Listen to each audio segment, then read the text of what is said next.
Welcome, everyone. Y'all, I just be laughing at myself. I'm having such a good time in my mind. Everyone, I just want you to know, welcome back to the space in my head, um, the internet.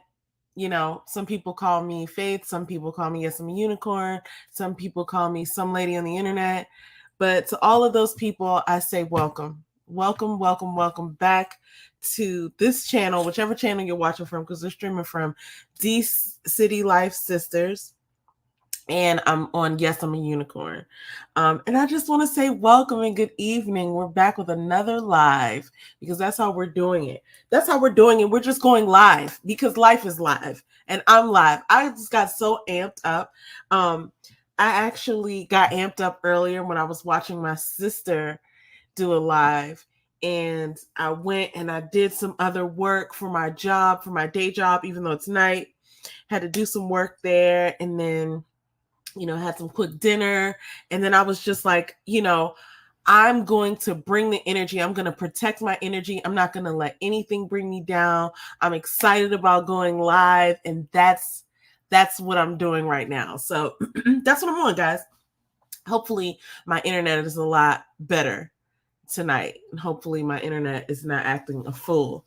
But yeah, I'm excited. Thank you so much for joining me. And we're going to go ahead and get started. So if you saw the the title, the thumbnail, you know why we're here. We're talking about writing things down and the importance of writing things down. Now, I had a whole list of things that I wanted to talk about when I talked about writing things down. This is not going to be a one-parter, guys. This is not going to be one video because I am so committed and excited about just like writing things down and analog systems and planners and stuff. Y'all not gonna be able to shut me up about this. But so I'm just gonna go ahead and call this part one.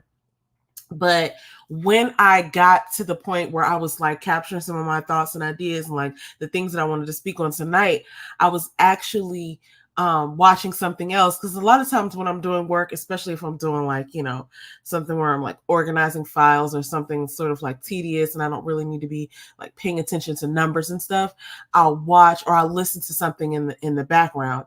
And I was listening to becoming one of my favorite people to listen to. Her name is Terri Savelle Foy, and actually I think her dad was a pastor and an author. But yeah, she's really funny. Like, she has a really fun voice. Like, I just gotta, I guess I gotta address it because I'm getting ready to play a clip. And one of the things she talks about in the beginning of her speeches is her voice. She kind of has like address it because she has like a childlike voice, and I guess people are like taken aback by it. But she's becoming one of my favorite people to watch because every time I listen to something from her, it uplifts me. And sometimes I'm not even expecting it because she's kind of like quirky and she's funny and she kind of pokes fun at herself, but she always has these like really like bomb gems. So as I was preparing to like talk about or like to get my thoughts together for what I wanted to say, I was listening to this at the same time and I was like, I have to incorporate this small clip because it's that good. So hey, Mr. Mita Joe. I'm going to play this clip. And actually, this is going to piggyback off of what Mr. Mita Joe was saying earlier about the way you talk to yourself. But anyway, without further ado, let me go ahead and play the clip. Now, here's something I want to challenge you with. If you're not sure if what you're saying is helping you or hurting you, practice making this statement after every phrase. And that's just the way I want it. No matter what I do, I can't lose weight, and that's just the way I want it. I guess we'll never get our house, and that's just the way I want it. I lost another baby, guess I'll never get pregnant, and that's just the way I want it. At this rate, we'll be in debt forever, and that's just the way I want it. If it's not the way you want it, don't let it come out of your mouth, right? That was a whole word, y'all. That's why I had to share it with you. And it's like funny because it's one of those things where, when I first heard it, because I was distracted doing something else, and I was like, why is she saying that's just the way she wanted? But when she landed that last line, I was like, it makes all the more sense. And I played it back because I was like, I'm working with the Miss Demita Jo. She's working on me with the way that I talk to myself. And I'm a work in progress, but we had a session last weekend where she was showing me some exercises, and it was so helpful to me because not only were the exercises helpful to me, but she helped me see a different space in my mind. And so when you were talking about earlier about the way you talk to yourself, I felt like you were talking to me again, like you were this weekend. And when I heard this, I was like, I got to talk about that because it's so important the way we talk to ourselves. And when she made that last line so clear, like if it's coming out of your mouth, right, like you should be saying, and that's just the way I want it, right? Because another person that I follow, her name is Jenny Pitt, and she runs this planner company. And she was talking about the things that come out of your mouth are basically the affirmative. And if you think of it like that, then you're basically everything that you're saying, you're calling into your reality. And it really does make a difference the way you say it, the way you, because that's what you believe, it's what's in your head. So I just wanted to share that with y'all because it's actually going to tie into what I'm talking about. But I wanted to start it off because that was like, so it blessed me to hear that. And I'm going to take that around with me. So like, especially I'm not going to be saying, and that's just the way I want it, around something negative. But what I realize is that if I can't say that's just the way I want it after what I say, then I need to check myself. So right now, I wanted to talk to you guys about what we're here to talk about, how writing things down changes everything. And I'm a really big pen and paper type of person.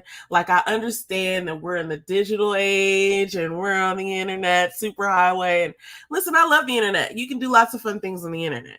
But for me, there's nothing like a good pen and paper, a delicious pen and a delicious grain of paper, preferably 80-pound textured, paper with some tooth in it that'll soak up your pen so it doesn't just pull up and smudge, right? So I'm really into pens and paper, so we don't want to get too far into that because we'll be here all night. I just came with a quick message, and I want to, that's right, I just came with a quick message, and I don't want to draw it out. I want to tell you guys how I feel about pen and paper and how I feel like it could revolutionize the way we're doing things. And I just want to bring up Miss Demita Jo's comment here. Just made $1 million, and that's just the way I want it. You daggone right. I like that. I like that a lot. So, and that's so funny. I could just see that being an inside joke for us for a while. And that's just the way I want it. So anyway, listen, I'm getting ready to jump into this because I really feel so strongly about writing things down. It's nothing like it. Like I said, I do use digital systems, especially with my work. The place that I work, a lot of people we work remote. So it's like, you can't write everything down. But I notice for me, I'm more productive and I'm more effective when I write things down. And I'm going to hit you with some science to sort of try to get you to see if you are not one of the people like me that loves to write things down. I want to kind of get you on my side because I'm telling you, it could really revolutionize whatever it is that you're doing. So I'm going to bring up my little banners here because I have eight reasons that I'm going to go through. Actually, technically it's 9 because the first thing that I wanted to talk about kind of goes into that from that clip about speaking over yourself and about keeping the right mindset. The first benefit, and this is what we're going to do. We're going to go over some benefits of writing things down. And I just want to speak to some of these points because I'm so passionate about it. Okay. And I'm getting ready to change the way you think about pen and paper. So the first reason I love to write things down is because the practice of writing things down can really protect your energy. And let me expound on that. I have a lot of little notebooks and, you'll see, like, I love notebooks and things like this. And even if you have like a smaller notebook, I carry this thing right here, which has like 4 smaller notebooks. And what I do is I write a lot of things down in these smaller notebooks. I have this card right here that my wonderful sister made me for my workouts, and I'll just keep things in here. But a lot of us have little notebooks and things that we're attracted to. Maybe it's your favorite color, or maybe it has paper that you really like, or maybe it has like a gold trim on the edges, or maybe it has a shiny spiral or something that you're attracted to.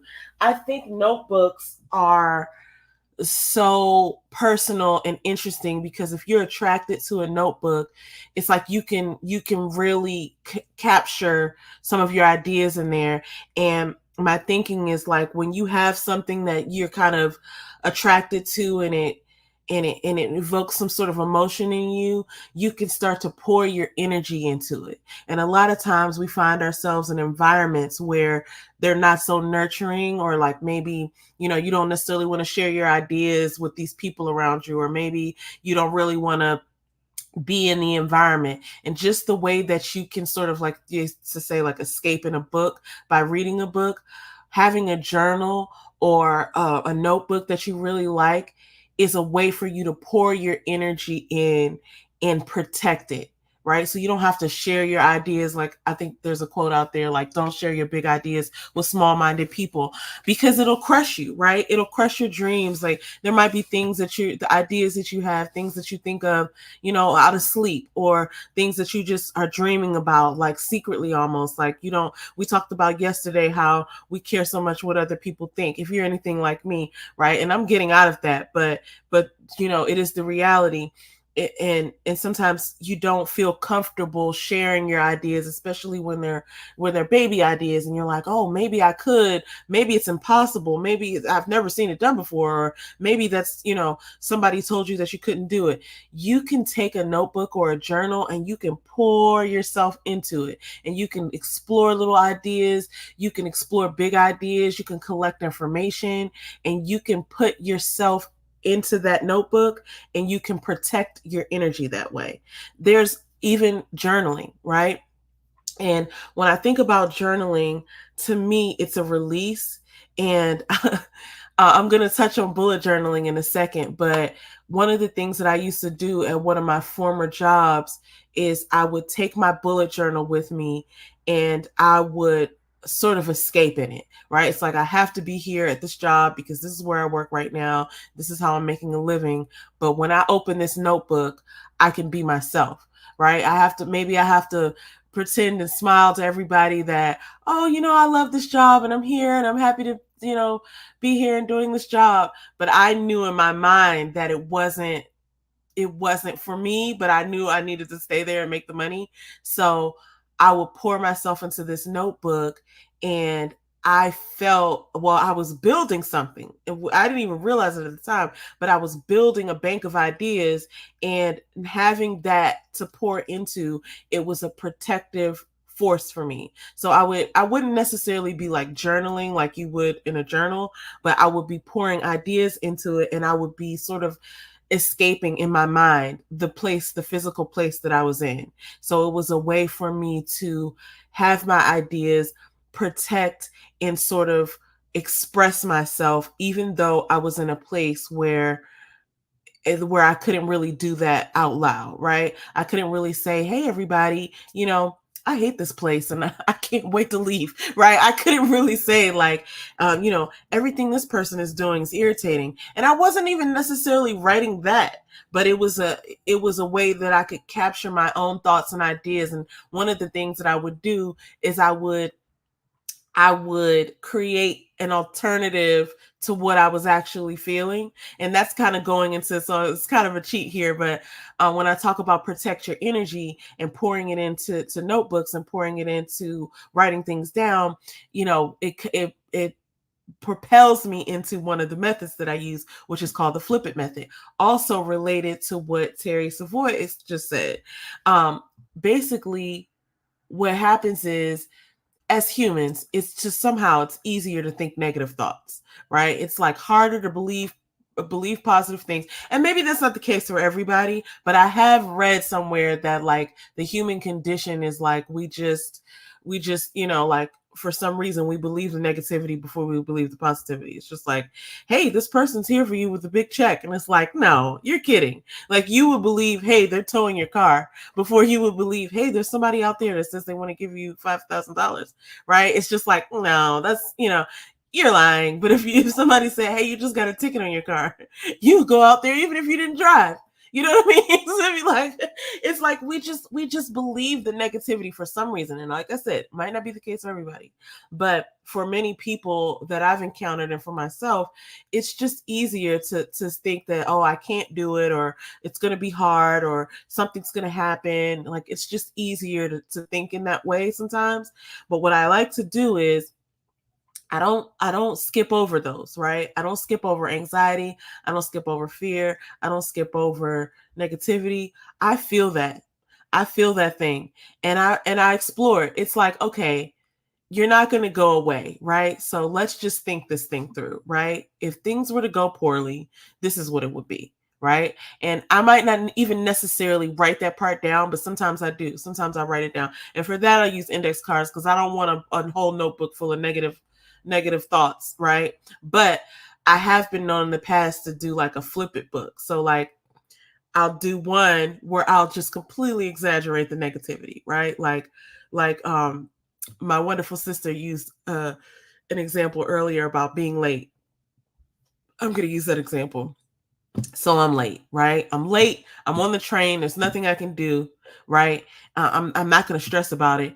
Let's just think all the thoughts about negative about being late because they won't go away, right? Now, there is another method that you can use. I'm just saying. But if you are finding yourself in the position where you can only think negative thoughts, try this, right? Okay, I'm going to be late. What's going to happen, right? Oh, I'm going to get there. They're going to have a PowerPoint presentation up and I'm going to walk in and they're going to be like, hey, you missed the first 3 slides, right? And we're very angry at you. All 14 of us have been sitting in this meeting and we didn't know what to do before you got here. And we've all just been sitting here stewing in our anger. And so why don't you get up here and present to us the rest of the slides and tell us why you're so important that you couldn't make it, right? I'm just making this up. And then you get up there and it all goes badly. And, next thing you know, they're throwing their shoes at you and then you get kicked out and you're fired. Well, chances are that's not going to happen. Okay. So once you think that out and get really exaggerated with it, you can kind of laugh it off. But let's just say some of it's true. You get there and a couple of people in the meeting are sort of like kind of angry, irritated that, oh, this person is late. That's fine. You know what I mean? Let's think our way through that. Okay, so a couple of people are irritated. Well, they're not really going to affect me. I'm just going to focus on this. When I get there, I'm going to have a bright attitude. I'm going to come in smiling. I'm going to say, oh, okay, well, I'm here for the rest of the day, right? Like, so I'm 15 minutes late and I'll stay 15 minutes late if you want, but I'm here for the rest of the day and I'm going to have a wonderful day, right? This one little speck isn't going to change the majority of the time that I'll be here. So it's like, you think it out, and then you flip it. And then sometimes I'll go a step further and be like, it's a good thing that happened. Sometimes it's like, you're just using the same, analogy here, or the same example. You're late. You don't know why, right? Like, some of us are late consistently, but sometimes you're late. It was nothing to do with what you did. This happened to me recently. I was late for an appointment because, there was a shuttle and it was raining and I had to get off the train. It was like a whole big deal. And I just decided not to be upset, but I don't know. I do feel like I know why I was late that day, but like, you don't know if you missed an accident. You don't know if you were meant to meet somebody. And that's what happened to me a couple weeks ago when that whole thing happened. Like, I missed my appointment and I met somebody that I wouldn't have ran into, who gave me some amazing information and some confirmation on something. But I would never have met that person if that hadn't happened. So sometimes it's like, okay, this is happening, right? And what can I find that's good about it? What if this was supposed to happen? And these things can only exist if you really explored them, which is why I'm such an advocate of writing things down. Also, one of the things we're going to get into later is when you have a collection of these things, it's really fun to look back on and see sort of like what your mindset was back in the day when you wrote it. But yeah, anyway, just wanted to say the flip it method is a really good method where you write down what you think could go wrong, and then you think out, well, what if it all went better than expected? And that's normally the case. And I'm just going to get away from the late example. And what happens with me is I use this method when I'm planning a lot. So I'll be planning, like maybe it's a big project, right? And it's like, oh my God, I would hate for this to happen. I was planning an office move not too long ago. And I remember I would probably once a week, I would just sit there and think about all the things that could go wrong because there were so many moving parts. It was like this vendor here, this happens here. You know, we got to get this in on time. We got to get this together. I got to communicate with these people. It was just like so many different things. And I remember as we got closer and closer to it, it was like a weekly, almost every other day thing where I was thinking like, what could go wrong here? And what it ended up doing was, because I was using the flip it method, is it ended up making me think about all the little intricacies that maybe I wouldn't have thought about if I was preparing for everything to go right. And so when some things came up that even I didn't plan, I planned out everything else so meticulously that I had time to deal with the stuff that popped up. And so my point there is that sometimes when you map things out and you write things out and you get all in between and betwixt, which is, I don't even know if that's a real word, but I like it. When you get all in between and betwixt them ideas, then you can really, bubble out and think about other things that maybe you wouldn't have thought about if you were just holding it all in your mind, or if you were doing it digitally. And no hater shade to the digital folks out there, because like I said, I have to be digital to an extent. I'm on the internet. But there's nothing like a pen and paper because you can do so many things and it's so flexible. So anyway, the flip it method. All right, let me get into some of these comments real quick.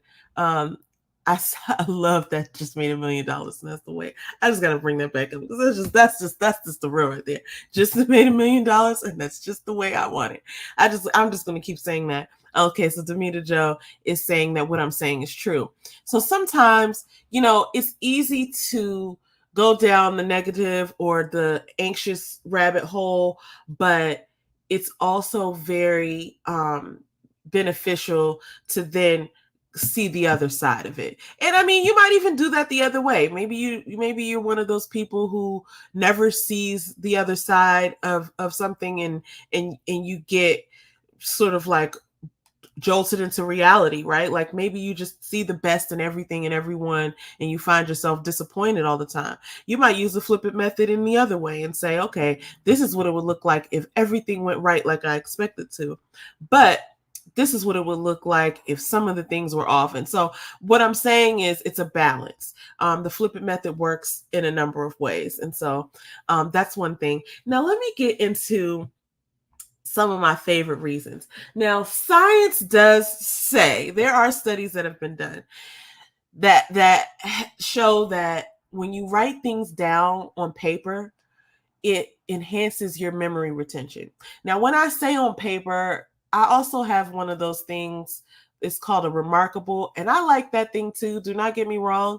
It's one of those like it's meant to feel like real paper, and it's a digital thing. But it captures, your notes. It captures your notes digitally, and then you can look them up. Here's the thing that I'll say. I really am appreciative for it. I'm lucky enough that I didn't have to pay for it out of my own pocket, but I will say that thing has a place and a time. It's nice when you're like, maybe you're traveling or when you don't want to bring a whole bunch of stuff with you and you have your notebook and you can switch back and forth, but it's not real paper. It's meant to feel like real paper. And they charge you a lot of money just to imitate real paper, but it's not the same thing, right? It's like, it's virtual reality, if you will. It's a bot. And, the thing about digital, and I don't want to just like be shitting on digital because digital helps, Sometimes, I'll pull out my phone, and I have my phone around me most of the time. And sometimes, like, I just need to get some ideas out real quick. I think that's fine. But what I'm talking about is that's not going to help you retain things in your memory. When you type things out or pump things out in your phone, a lot of times it just kind of like disappears into the cloud, if you will. It's nothing like writing something down, because it takes time to write something down. So you're not going to write down every single little thing. You're going to write down the things that cognitively make sense in connection to your thoughts. And a lot of times, one of the things we take for granted is like when you have paper, there's so much flexibility. You don't actually have to write words. You can write abbreviations. You can draw pictures. You can make doodles. You can, draw a triangle or whatever. You can do whatever you want to do, because that sort of like cognitive connection of pen and paper, and even like the feedback of like a nice pen on a nice sheet of paper, like it's an enjoyable experience. How do you explain that? Like, you can't really get that when you're typing on your smartphone. And I'm not trying to say anything bad about digital devices, but it's just not the same. And if you're comparing the two, the memory retention alone is enough for me to choose paper over digital when possible. Another thing, while we're talking about paper versus digital, is I don't even know if I have this on here, but oh yeah, okay, we'll go here. Reduced distractions.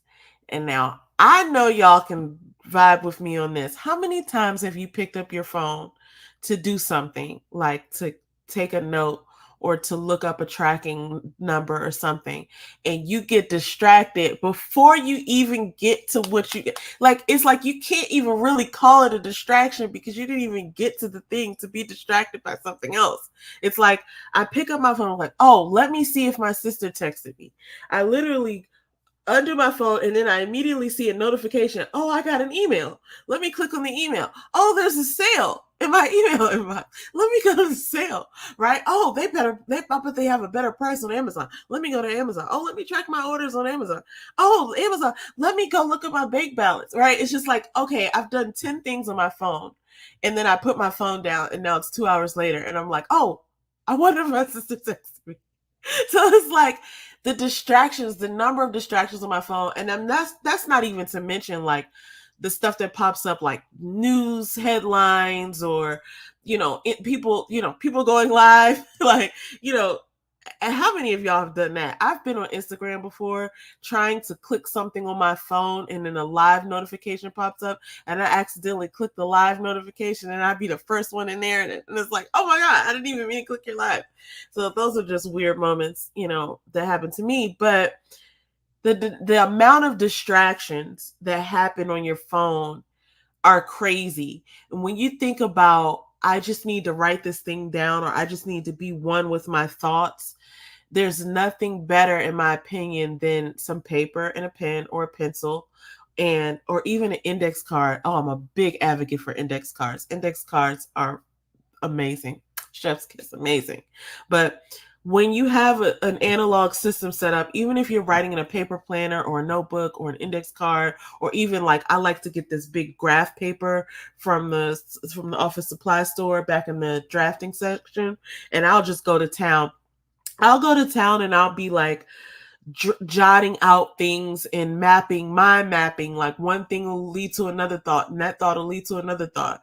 Sometimes what I'll do, and I'll probably make a video about this, because I do use both analog and digital. Sometimes what I'll do is I'll get this app that's like a note-taking app, but it's like for voice notes. So it basically takes whatever voice notes you have. Like, let's say you're in a meeting, it's called Otter, and you're taking notes, and it'll put it into text format. Sometimes what I'll do, if my mind is going a million miles a minute, is I'll sit there and I'll just say everything that I want to say I'll do this for work too sometimes, because it's like I've got 50 things going on and I'm like, I need to do this, I need to do that, I need to do this, I need to do that. Sometimes writing a list is almost just even so overwhelming because there's so many different areas to touch. So I'll just take out that otter and I'll just go to town and be like, I need to do this, I need to do that. But before I do that, I need to call this person and I need to do this thing. And oh, that reminds me, I need to check on this. Oh, and when is the last time I did that? Oh, and this person sent me this. I need to file that away. Oh, and I need blah, blah, blah. So then it'll be like a 10-minute thing of me just talking out everything, but I won't stop until I feel like I've unloaded. Then I'll take that thing that I listen to, and I'll either do it on post-it notes or index cards or one of those big sheets of graph paper, and I'll just write everything out and I'll connect whatever to whatever, and it'll just be all of my thoughts, and it'll be so satisfying because it's like, okay, this is everything I have to do. Then I can just prioritize it and hit them up one at a time. And that's another thing, and I just have to say this about index cards, even though this isn't about index cards. I just have to say, writing things down on index cards helps me to prioritize. A lot of times I have like 20 different things that I need to get done in a day, right? It's just, that sounds like a lot, but like it's reality for me, right? Because I handle like 6 different areas at work. So it's like I have to, call these people back about this thing. Then I got to finish this spreadsheet and send it off to this person. Then I have a meeting with this person. I got to prepare for that meeting before. And then I got another meeting with this person. I got to prepare for this. And then I got to do this and this and that. So I'll literally have 20 things that I need to get done that day. And it's like, sometimes a list doesn't even work for me. And I have to go to index cards because looking at the list is even overwhelming. But if I have 20 index cards, it's like, I'm just looking at this one card for this next 12 minutes. And the time it takes me to finish this card, everything else can wait because I've prioritized them and they're in a stack, right? And so I'm going to do the first thing. And then once I do the first thing, then I'll do the second thing. And like, it works for me. And I get 20 things done. And it sounds, maybe everybody gets 20 things done. I don't know. But what I've noticed is when I try to look at 20 things, I only get 5 things done, right? And then I get stressed, and then the next day I have to do, 30 things. But when I'm focused on one thing at a time, I get them all done because I'm just more focused. It's like even emails aren't even bothering me. It's like, I'm not checking your email until I do this first card, and everybody's going to be fine because I'm not a surgeon. Okay. And they're fine. And I do my one thing. Sometimes I'll do 2 or 3 things and then I'll check my email. So anyway, this isn't about that, but it just reduces distractions. Writing things down on paper or on an index card, it allows you to be focused in the moment, take it slow. We're human beings. We're not robots. And writing things down can be enjoyable and it reduces distractions. I've already been on here for 30 minutes. I can't even believe it. I'm going to keep going, but I'm going to quicken it up. So the next thing that pen and paper does is it improves creativity and personalization. A lot of people I notice do not like their own handwriting. I guess I suffer from that sometimes, but for the most part, I like my handwriting. I like perfecting my handwriting. I take every opportunity to be like, I'm going to write this slow so I can work on my handwriting, right? And I like to use like different color. I got something over here. I like to use different color pens and markers and highlighters. And it's like, if I have to do the work, then I want it to look nice, and I don't spend a whole bunch of time, but it's like it's pretty easy to take out a blue highlighter and write in in an orange pen or whatever you like, and then it's prettier and it draws you more to the work. And so but it's improved creativity, and like you might draw something on there, you might just get a little bit more excited about it. And when you can do that on a piece of paper, it's just a lot more flexible than like maybe like a document where you can't write in the margins, right? You can highlight, but you can't like really, you can do like track changes and stuff like that, but it's in comments, but it's just not the same as when you can highlight something and say, check on this, or this is important, or put an exclamation mark. Like, it's just a lot easier and a lot more flexible, and it's more creative when you can start to make your own little, little icons. Like, these are going to be smiley faces, these are going to be hearts, and you know what I mean? Like, you can do whatever you want to do. Maybe you're not that person at all. Maybe you just want to write in black and white, but you can do whatever you want to do. You can do 5 columns, you can do 3 columns. It's a little bit trickier to do that on a document. Not to mention, because I do work in the digital like space, sometimes I just need to flip back and forth.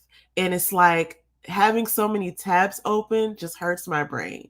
Even though I have to do it and I be having like 17 screens. But it's like, I got to look at this thing to check it off of this thing. And then these tabs are up, and then I got to close these tabs. It's like, sometimes it's just easier to just write it down and turn pages.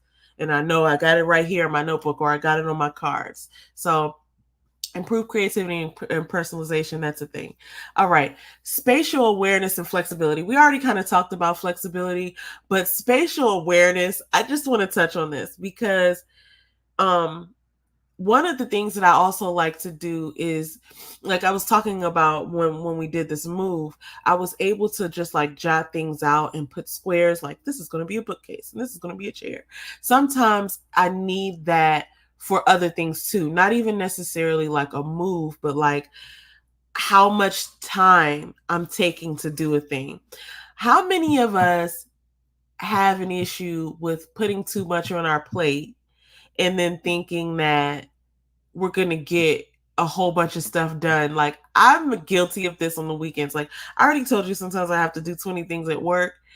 And even on those days, if I prioritize well and I only get to 10 or 12, it's fine. That's all I could do, right? I'm not gonna bend over backwards or hurt myself trying to do the 20 things. But if you can prioritize it, then you did the most important things, and so that's all you could do. But like, I think mostly I'm a repeat offender of this that I'm about to explain on the weekends.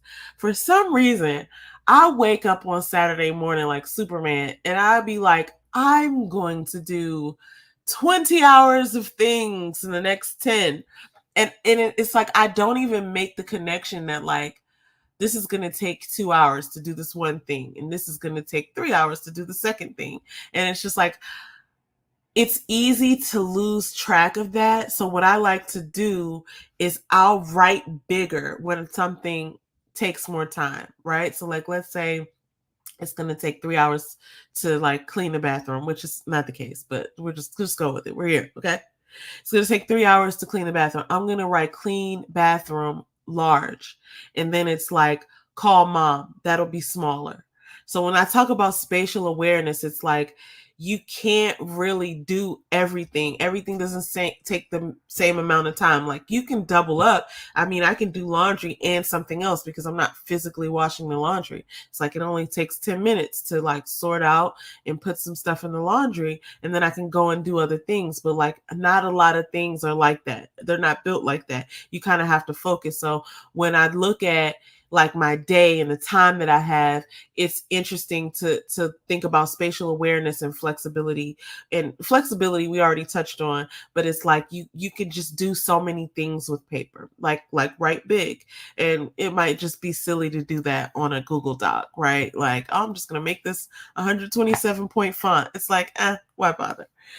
Okay, now we're getting to the real ones, and we only have 2 more left after this. Mindfulness and improved brain function. Guys, studies show, you can Google this stuff. This is real stuff. You have an improved brain function when you write things down. It's just the truth. Handwriting stimulates your brain, and it's associated with language. Language is, pictures are associated with memories. There's certain things that, like, your cognitive functions, the way that humans are built. If you think about like the hieroglyphics and stuff that were on the walls in ancient times, we are attracted to those types of things, to like making our marks. And now we use paper. We don't necessarily, well, people do still do graffiti and art and things like that, but What I'm saying is your brain functions in a specific way, and it has to do with making your mark.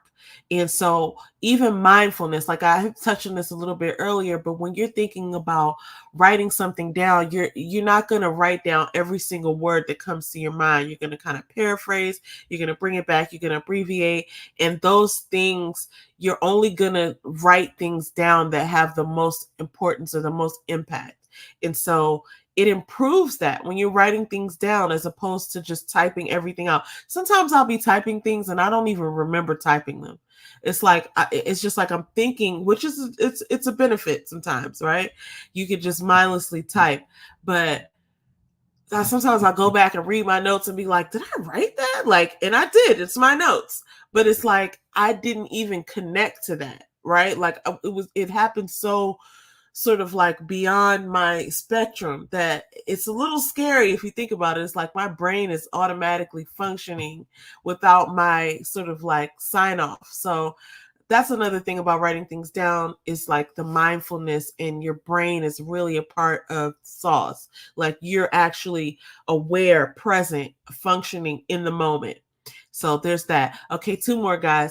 Reduce eye strain. We spend so much time on our computers, looking at TVs, looking at our phones, looking at our devices, our iPads, all this stuff. And I have these glasses, and these are readers, but they have the blue blockers. So if you don't have blue blockers, you're out here on these streets living real strange. You know what I'm saying? But that's okay. I'm not going to judge you. What I'm going to tell you is that you might want to look into some paper stuff. Like, even this isn't even on the list, but like I like to read real books. I love the smell of paper. Guys, I'm a weirdo. Okay. I just got a couple new books the other day, and the first thing I did was open them and smell the paper.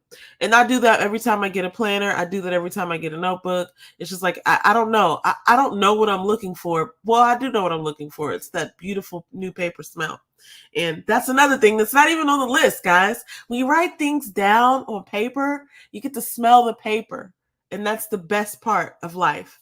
Okay, so basically, compared to digital, I don't smell my computer anymore. No, this is just joking. I never smell my computer, or maybe when I first took it out of the box. But after that, I stopped. And it's not the same. You know what I'm saying? Like, paper is just sexier. Okay. Sorry, I didn't make the rules, but it also reduces the strain on your eyes. I like paper books. I like physical books because I get to point at it, and I get to, underline, and I get to highlight, I get to fold the pages back. I get to really become, TD Jakes has a really funny way of explaining this as well. He talks about how he becomes one with the book. He's like, I like to get a little jelly on the book. He's funny when it comes to that. I don't like to get jelly on my book, but I get how personal it is. Pages are personal. I think that's going to be a saying of mine if that doesn't already exist. Pages are personal. You can make them personal, right? Your computer isn't really personal, but pages are personal. And that's just the beauty of it. Okay, last one, guys. Accessibility, security, and a tangible tactile record. I really poured my heart into these these points, but as our last point, it's 3 points in one. So I really cheated here because I guess I had 10. But accessibility, meaning, a lot of times, I'm a repeat offender of this. Sometimes my phone isn't even charged. I was on the phone earlier, and I literally got down to 1%, and I got scared. Like, the phone was about to cut off. But that happens to me a lot. Hate to admit it, but it's real, right? Like, your phone could cut off, or like yesterday when I was going live, the internet was weird. Internet was weird all day yesterday. I was working on a spreadsheet of using like Google Sheets, and when you're not hooked up to the Wi-Fi properly, you can't even plug in the stuff into the sheets. But my paper is there, You know what I'm saying? It's also when I write something down, I'll remember like where I wrote it on the page and what color. It'll be like, that's towards the back of the book on the left side in the top corner, and it's in orange ink next to a pink sticker. It's like I remember all of that, but when I write something in a document, I can barely remember which document it is. I just be searching for stuff. But accessibility, paper's always there. You can always find a pen. Security. Now, this is take this with a grain of salt. Everybody knows about being hacked, especially Chaz from Ready to Love. But when you talk about security, it goes twofold. Now, I'm not one of those people who like writes my passwords down in my notebook because I don't want anybody to find the notebook and be able to log into my bank account. But you know, you could do other things like writing code or, you know, something like that. Like me and my sister used to have this cool way of writing things in code. But if you have a way to do that, you know, that can be semi-secure. But when I'm talking about security, it is kind of twofold. Number one, people always say like, well, if I write it down, then if somebody finds it, then they're gonna know all my secrets or whatever. And I guess they're thinking, you know, I'm talking about journaling or whatever, but I write things down for work all the time. I don't write down all the details.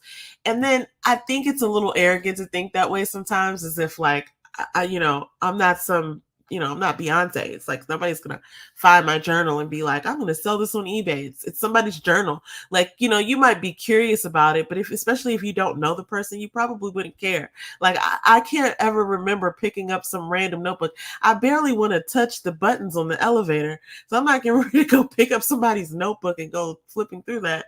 Like that's ridiculous. I think we're giving ourselves a little bit you know, too much credit when we're thinking about how people are going to go through. Now, take that with a grain of salt. Like I said, I wouldn't put my passwords in there to my bank account. But when you're thinking about just writing down your thoughts and dreams and things like that, like I don't think there's like a real big push or hacking method for people like breaking in and reading people's journals.